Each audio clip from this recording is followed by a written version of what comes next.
These 5 years was substantially important in my life because that time actually I learned architecture. Whatever I'm doing today, the practice, the implementation, the result of wonderful projects, all these things, it started from that time because I learned that time. And I was a passionate of architecture and I was a very much passionate student. I love to work with architecture. I love to learn, and I was a hard worker as well, which is very important because sometimes you have passion, but you cannot work hard. So that doesn't work. So I was also a very hard. My 5 years journey in architecture school, in undergrad school, was really vibrant and beautiful. I enjoyed my studios, my work. I consistently work with my projects. I learned. I had many errors. I overcome all these things, and as a result, at the end of my education. So at the end of my 5 years journey, I was already very confident that I have learned. I have learned the skill, I have wisdom. And subsequently, just after completing my undergrad study, I mean, Bachelor of Architecture, very soon I started to plan for my master's degree. And it's not only for studying in a educational institution or abroad, but there was another intention to learn from the context and the world. That was my another intention for going for the further studies. So I immediately started to apply for courses in abroad. So as a result, what happened just after completing my BR, after 2 years, in 2014, I got the opportunity to start my master's study at the University of Sydney, Australia. Meanwhile, in between years, I worked in different consultant firms in Dhaka. So there I also learned from the mentors and seniors, the actual practical scenario, the details from the industry and the how industry work in the practical world. So I learned all these things for 2 years and I went for my master's study at the University of Sydney, Australia. So that was a big turning because at the same time, I'm getting engaged in a huge scale educational institution where the limit of learning is unlimited and the environment, everything, and the teachers very efficient and qualified teachers. So the engagement with students from different countries. So the environment does matter. Also, the learning in the master studio, but the environment also had a great impact. Including that, I tried to explore cities, buildings, and learning from the different context. This is also an important learning for an architect, that he will learn from the world, from every country, from every architecture, because there are no limit for learning. And then the great thing happened that I got a part-time opportunity for working in a consultant firm in Australia. Usually in the student age, in the time of studentship, it's really hard to get an opportunity in an architecture firm in Australia. But my portfolio supported me as I had a good track record. I completed many good projects in academy and in the practice. So that created the opportunity for me. And as a consequence, during my study, got another opportunity in Crawford. Crawford is a big office and international practice of architecture. So I was very fortunate to get the opportunity in Crawford and worked there for 1 year. And I completed my study. At the same time, coherently, I was working in the ar architecture industry in Australia. So my learning was actually, it's both ways. I was learning from practice. I was learning from the institution. So after the completion of my master's study, I decided to come back to Bangladesh. That was a great decision. However, at that time, it was a courageous decision. I had to make this. I had to be very strong to make this decision to come back to my country.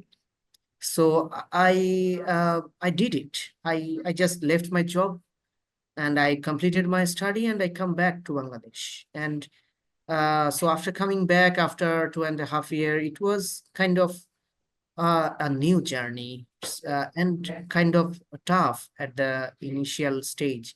So in 2016, I came back, and that time I started my own office, and and the name of my office is Tricon Architects.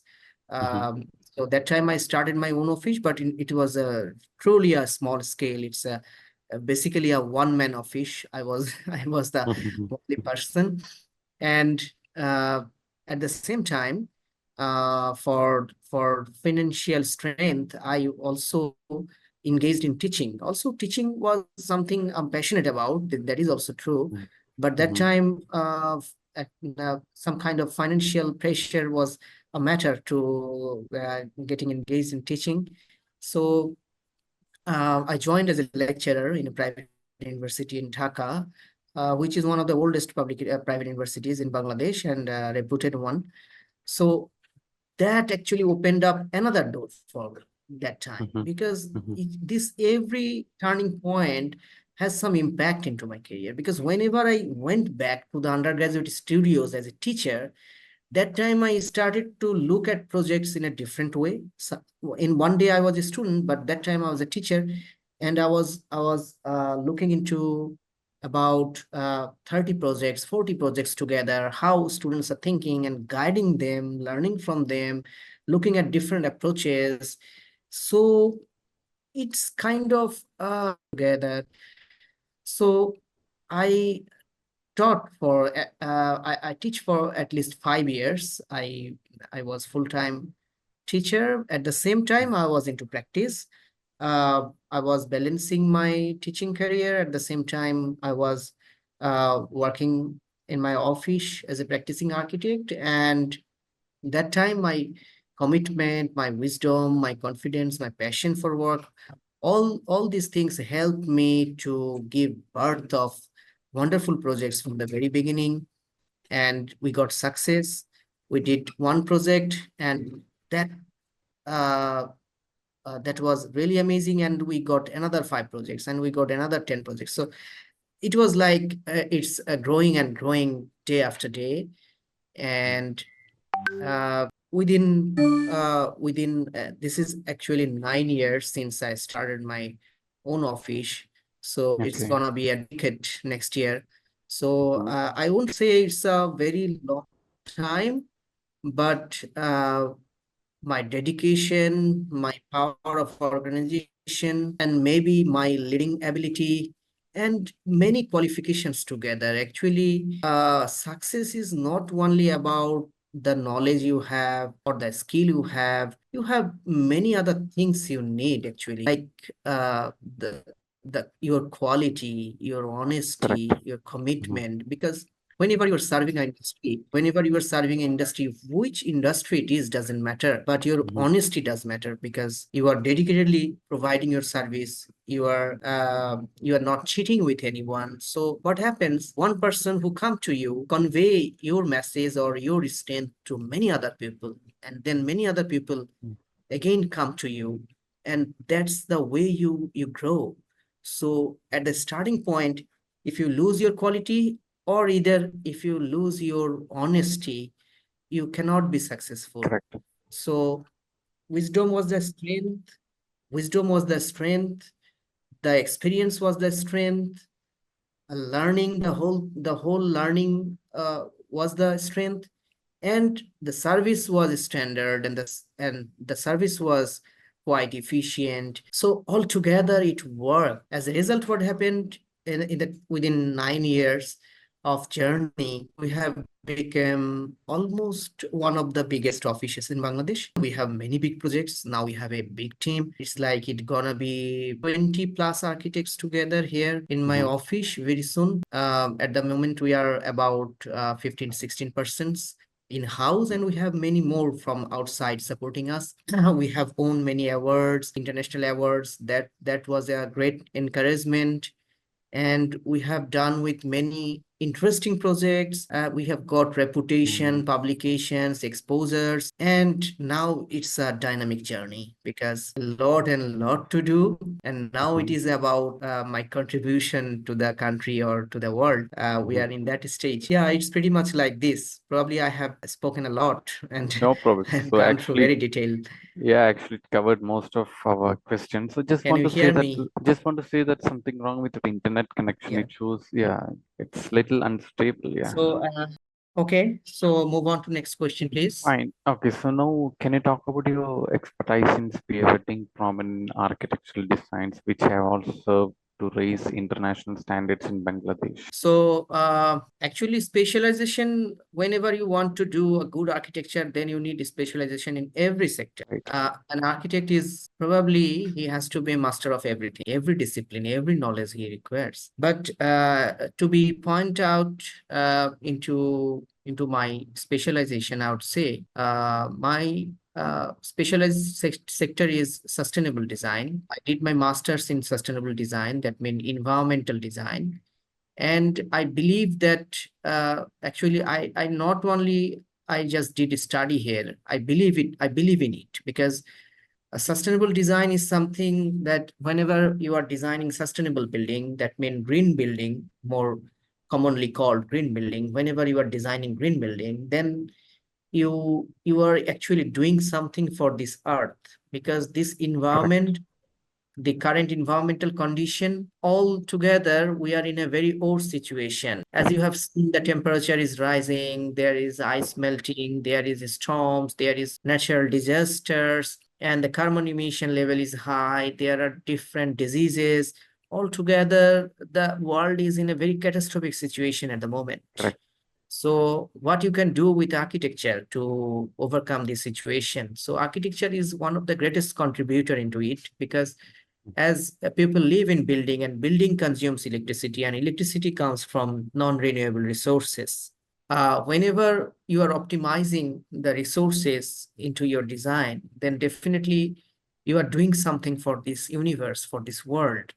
So Mhm. actually, in sustainable design, we design building which consume minimum resources and which is environmentally efficient.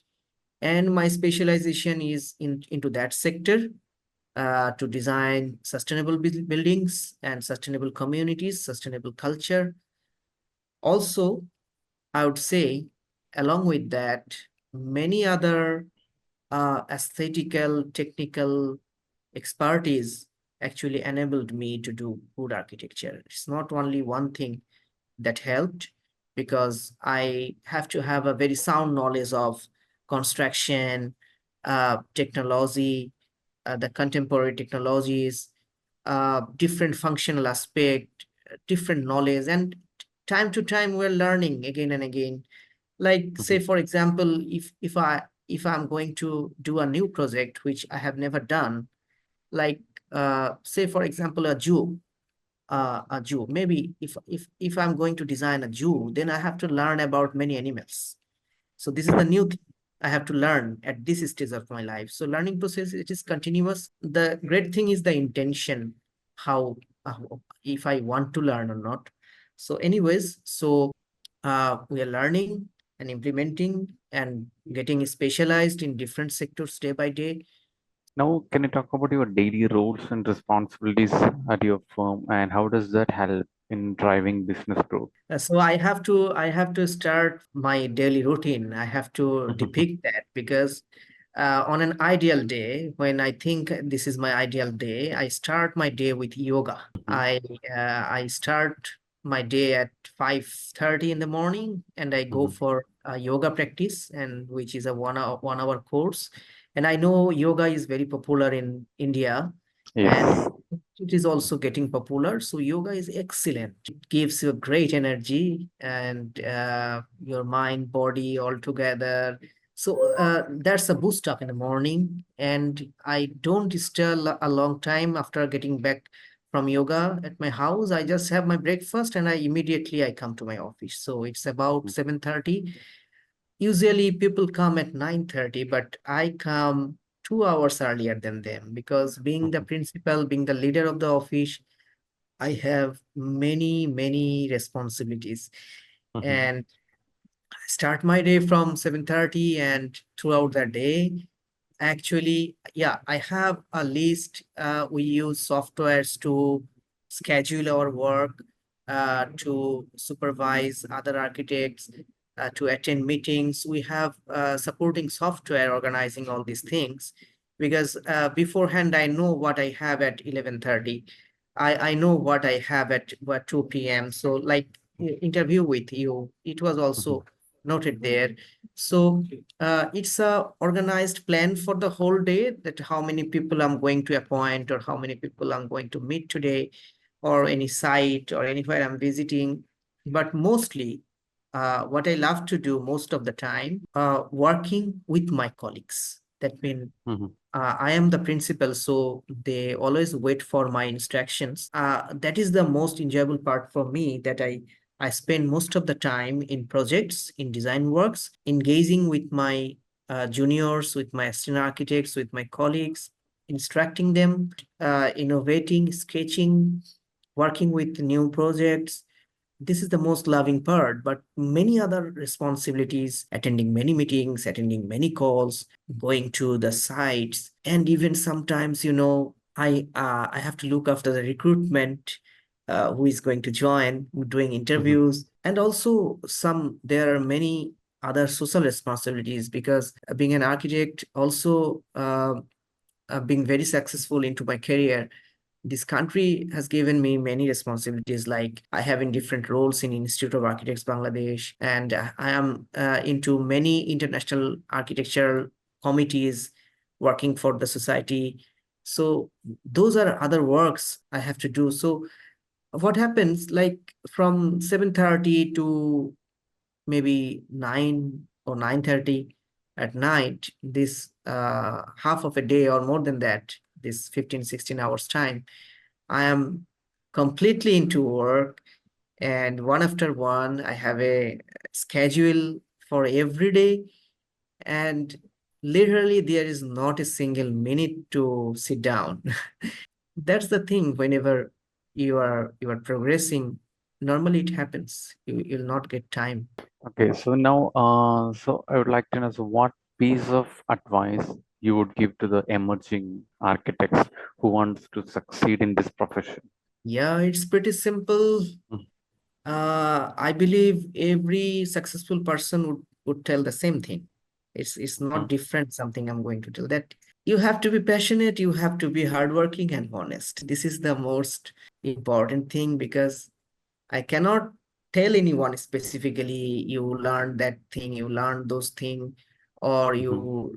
you work with that people, or you do. I cannot give any specific example for anyone, because Mm-hmm. for every person, he or she has to shape up his life accordingly, Mm-hmm. what she wants, Correct. what he wants. Because someone who is an architect but wanted to be a photographer, an architectural photographer, so track for him, or another one who wanted to be a teacher, so track for him is different. It's a two different Mm-hmm. tracks. So what they will do, they will shape up their career, their way of working accordingly what they want. But the Mm-hmm. basic theme is, you have to be passionate, you Correct. have to believe in it, what you're doing, you have to believe in it. The Mm-hmm. first thing, I was in love in it. I was in love with architecture. So Mm-hmm. you have to be, you learn yourself. I would say, learn yourself what you want, truly identify what you want to Mm-hmm. be. Keep faith that every sector, people great progress in his life, in every sector it is possible. You have to be passionate, and the second one, hardworking, because this world, you cannot achieve anything in this world without hard work. It's Mm-hmm. not a magic. Making progress in your life is not a magic. It's simple. In the whole world, it is simple. You have to work and you will get returned. So first thing, you'll be passionate. Second thing, you will be hardworking. And the third thing, which sometimes missing in many ways, that you have to be honest. Wherever, whenever you are giving service to anyone, you are doing something, you have to be honest with that. Like, say, for example, you are writing a text, and you are giving some misleading information or wrong information. You know it, but still you hide that and you write that paragraph. So this is something. I call dishonesty. Or on the other hand, maybe you are designing a building, you know this is an error, or you know there is some problems, but for any reason, for business purpose, for money purpose, you didn't look at it and you just kept the wrong thing into it. That's the dishonesty. So if you are dishonest in your profession, in any profession, you cannot be successful. Maybe you'll be going up to one stage, but you cannot be pushed up to the limit of sky. So these three things would Okay. shape up anyone's life, I believe. So Yeah. now, moving on. So now, what is the road ahead for you? So, I mean, the future plans and how much growth do you plan to achieve in the coming 5 years? The one thing is that everyone wants want to be larger than his current situation. This is a Mm-hmm. normal intention of human. Mm-hmm. Whenever someone doing 10 projects, he may be dreaming about 50 projects, or whenever someone doing a small projects, he's dreaming about large projects. Correct. This is the common intention of human being, but I want to limit myself. I i don't want that much work that I cannot handle.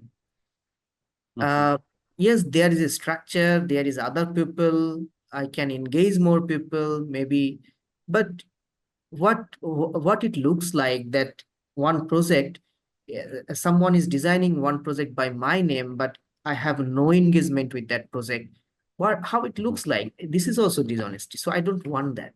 I want to I want to be big as much as I can handle by myself. So Mm-hmm. and about monetary gain, about financial gain, I don't look at it. I I just work at, I just look at the strength, the beauty, the aesthetics, the functionality, the like uh the strength of a project, the Mm-hmm. remarkable thing I'm doing. So money is a byproduct that comes together. So I don't look at money, but I want to work on many interesting projects, many new typology of projects, and within my grip, so far I can handle. So I don't want that type of establishment where I am lost and someone else is working, and I'm not into my passion anymore. I don't want that. Okay, fine. And thank you so much for your time. And it was nice talking to you. And so we know how important is your time is. So being an architect, they need to spend more time with their clients, with their colleagues. So thank you so for accepting our interview request, considering Thank all these responsibilities with you. And so what we do is we will work on this article and we will share it with you within Yeah, 14 right. days. So Right. in case if you want to make any changes from your end, you can do, Yeah, and we will. later We will. we will be publishing it on our platform. So once again, thank you so much. Yeah, Thank you sure. so much. Have a Thank you good very day. much. Take You care. Bye too. bye. Bye bye.